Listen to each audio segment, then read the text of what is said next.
দিনাজপুরের চিরিবন্দরে পরিত্যক্ত জমিতে উচ্চ ফলনশীল জাতের বাদাম চাষ। আসসালামু আলাইকুম। আমন্ত্রণ কৃষি সংবাদে। আপনাদের সাথে আছি আমি শারমিন মিনা। এতক্ষণ শুনছিলেন সংবাদ শিরোনাম, এখন ডেস্ক থেকে বিস্তারিত। দিনাজপুরের চিরিবন্দরে পরিত্যক্ত জমির উচ্চ ফলনশীল জাতের বাদামের চাষাবাদ শুরু হয়েছে। উপজেলার 6টি ইউনিয়নে 6 প্রদর্শনীতে প্রায় 4 একর জমিতে উচ্চ ফলনশীল জাতের বাদাম চাষ করেছেন প্রান্তিক পর্যায়ের 6 জন কৃষক। উপজেলা কৃষি অফিস সূত্রে জানা যায়, কৃষি সম্প্রসারণ অধিদপ্তরের দিনাজপুর অঞ্চলের টেকসই কৃষি উন্নয়ন প্রকল্পের আওতায় উপজেলায় পরিত্যক্ত জমিতে প্রথমবারের মতো লরি জাতের চীনা বাদামের চাষ করা হয়েছে। আব্দুলপুর ইউনিয়নের চিরিবন্দর গ্রামের SSS ও খাদিমুল ইসলাম জানান, ইতোমধ্যে বাদাম গাছে মুঠো ধরে টান দিলেই উঠে আসে থোকা থোকা সোনালী রঙের বাদাম। আমি এবছর প্রথম বাদাম চাষ করেছি, মানে অল্প খরচে অধিক লাভের আশায় করছি। ইনশাল্লাহ আশা করা যায় ভালো হবে।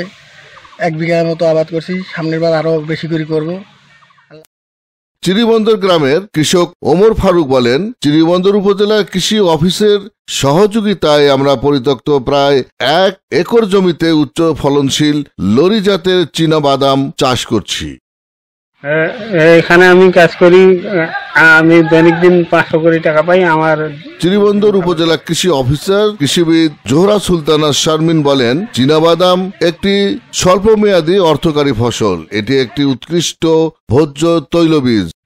দিনাজপুর অঞ্চলে টেকসই কৃষি উন্নয়ন প্রকল্পের আওতায় আমরা চিরিবন্দর উপজেলার বিভিন্ন ইউনিয়নে বাদামের প্রদর্শনী স্থাপন করেছি। এটি আমাদের চিরিবন্দর উপজেলার জন্য একেবারে নতুন একটি ফসল। আশা করছি কৃষকরা এতে লাভবান হবে এবং বাদাম আমরা সম্প্রসারণ করতে সক্ষম হব। কৃষি উন্নয়ন প্রকল্পের আওতায় চিরিবন্দর উপজেলায় বর্তমান চলতি খরিফ 1 মৌসুমে আমরা চীনা বাদামের 6টি প্রদর্শনী করেছি। মোট 120 শতক জমিতে আমাদের প্রদর্শনীগুলো স্থাপিত হয়েছে, বিভিন্ন ইউনিয়নে আছে। এখন এগুলো বাড়তি অবস্থায় আছে এবং আমরা দেখতে পাচ্ছি যে অলরেডি বাদাম শুরু হয়ে গেছে। যেহেতু বাদাম একটা নতুন ফসল, আমরা আশা করছি কৃষকরা এতে লাভবান হবে এবং বাদাম যদি এখানে আমরা চাষ করে ভালো ফলন পেতে পারি, তাহলে বাদাম একটি সম্ভাবনাময় ফসল বলেও আমরা মনে করছি। ইফতেখার, কৃষি ডেস্ক, MK টেলিভিশন। শেষ করছি MK টেলিভিশনের কৃষি সংবাদ। এতক্ষণ সাথে থাকার জন্য সবাইকে অনেক অনেক ধন্যবাদ।